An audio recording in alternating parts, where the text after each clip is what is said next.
হুট করে অটোরিকশা বন্ধ করে দেওয়াটাই কি সলিউশন, নাকি অটোরিকশার বিভিন্ন গ্যারেজের রেট দিয়ে অটোরিকশার ব্যাটারি খুলে নিয়ে আসাটা সলিউশন?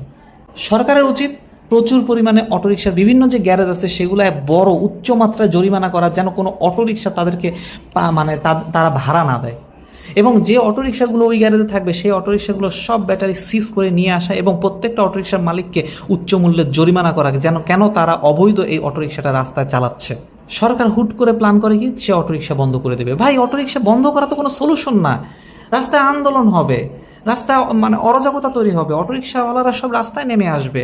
2 দিন মানুষ সহ্য করবে, তৃতীয় দিন মানুষ অটোরিকশার পক্ষে কথা বলবে, তখন সরকার অটোমেটিক প্রেসারে পড়বে। যে সমস্যাটা কিন্তু আওয়ামী লীগ সরকার পড়েছিল, ইউনূস সরকার পড়েছিল, একই ভুল বর্তমান সরকার করবেন না। আপনারা একটা সলিউশনে আসেন। সলিউশন কিন্তু এরকম বন্ধ করে দেওয়া না। সবার প্রথমে আপনাকে যেটা করতে হবে সেটা হচ্ছে প্রত্যেকটা গ্যারেজের রেট দিতে হবে। গ্যারেজের রেট দিয়ে মানে গ্যারেজ মালিকদের উচ্চ মূল্যে জরিমানা করতে হবে। সেটা অবশ্যই 50,000, 70,000, 1 লাখ টাকার মতন। তো এইটা কিন্তু খুবই কম। বছরের পর বছর অটোরিকশা ভাড়া দিয়ে তারা এই যে একটা অবৈধ বাহন ভাড়া দেওয়ার অপরাধে তাকে একটা উচ্চ মূল্যের জরিমানা, প্রায় 2 থেকে 3 লাখ, প্রায় 5 লাখ টাকা জরিমানা যদি করেন, তাহলে অটোমেটিক এই গ্যারেজগুলো আর অটোরিকশাকে ভাড়া দিবে না, বা অটোরিকশা ভাড়া নিতে আসলে বলবে যে ব্যাটারি খুলে তারপর গ্যারেজে ঢুকান, তাহলে আমরা ভাড়া দিব, আদারওয়াইজ ভাড়া দিব না। প্লাস সরকার এখন পুলিশকে ইনস্ট্রাকশন দিতে হবে যে প্রচুর পরিমাণে অটোরিকশা ধরার। বাইক পুলিশ তো আছে, বাইক নিয়ে প্রচুর পরিমাণে বাইক ধরে রাস্তায় মোড়ে দাঁড়ালে এখানে ধুমধাম বাইক ধরে।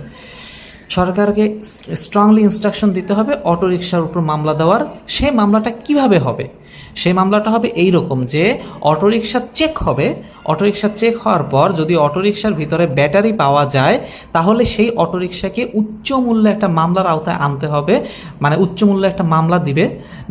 সেটা মামলা তো আসলে কাগজপত্র না থাকলে দেওয়া যায় না, সেক্ষেত্রে ব্যাটারি পাইলেই রেকার এই সিস্টেমটা যদি করে, তাহলে উইদিন 2 থেকে 3 সপ্তাহের মধ্যে যত অটোরিকশা আছে সবাই অটোমেটিকলি ব্যাটারি খুলে ফেলবে। আবার সেই রিক্সাগুলো তাদের প্যাডেলে কনভার্ট হয়ে যাবে। এই রিক্সাগুলো কিন্তু সবই কিন্তু প্যাডেল চালিত রিক্সা ছিল, সেগুলোকে এরা মডিফাই করে অটোরিকশা বানাইছে। সো সরকার যখন অটোরিকশার উপর রেট দেওয়া শুরু করবে, তখন অটোমেটিক এই রিক্সাগুলো প্যাডেলে কনভার্ট হয়ে যাবে। তখন দেখবেন ঢাকায় অটোমেটিক সেই সিনারিও চলে আসবে।